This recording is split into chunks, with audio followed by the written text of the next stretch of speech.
এপাং ওপাং ঝপাং ভবিষ্যৎ, দাঁড়িয়ে সবাই বেকার ভাতায় লাইন। আমার 6 জন আগে ওই যে প্রীতম, জানেন ফার্স্ট হতো তখন 10 বা 9। বসতো প্রীতম ফার্স্ট বেঞ্চে ক্লাসে, আর আমরা ছিলাম থার্ড বেঞ্চের ছেলে। হ্যাঁ, বসতো প্রীতম ফার্স্ট বেঞ্চে ক্লাসে, আর আমরা ছিলাম থার্ড বেঞ্চের ছেলে। আর আজকে সবাই এক লাইনে দাঁড়াই 1,500-এর নতুন জাতা কলে। ডাবল ডাবল চাকরি হবে বলে প্রতিশ্রুতির কত বন্যা গেল বয়ে। আমার মতোই আশায় ছিল যারা, স্বপ্ন তাদের কেবল গেল ক্ষয়ে। এপাং ওপাং ঝপাং ভবিষ্যৎ, দাঁড়িয়ে সবাই বেকার ভাতায় লাইন। আমার 6 জন আগে ওই যে প্রীতম, ফার্স্ট হতো তখন 10 বা 9। 1,500 নাকি পান গুটকার খরচ, কদিন আগে বলল শাসক নেতা।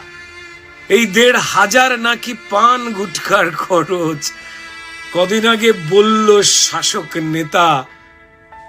আর আমার সাথে এমএ পড়া স্বপন, জানেন আজকে সে বিখ্যাত ঘুগনির বিক্রেতা। না না, দাঁড়ায়নি সে এই লাইনে মোটেই। যাবি নাকি? তাকে বলেছিলাম কাল, বলেছিল ভাই আমি ঘুগনি বেচেই খুশি, আমার গায়ে আছে মানুষেরই ছাল।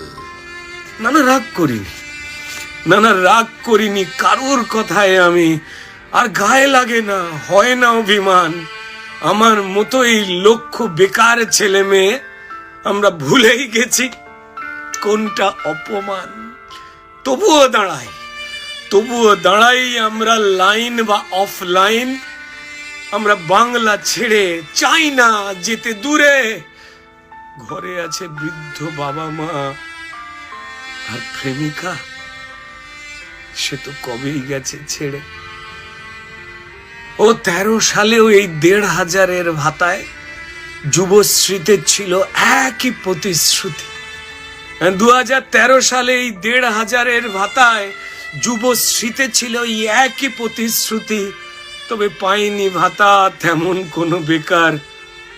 জানি না এইবারও কেউ ওদের একই মতি গতি। তবুও দাঁড়ায়,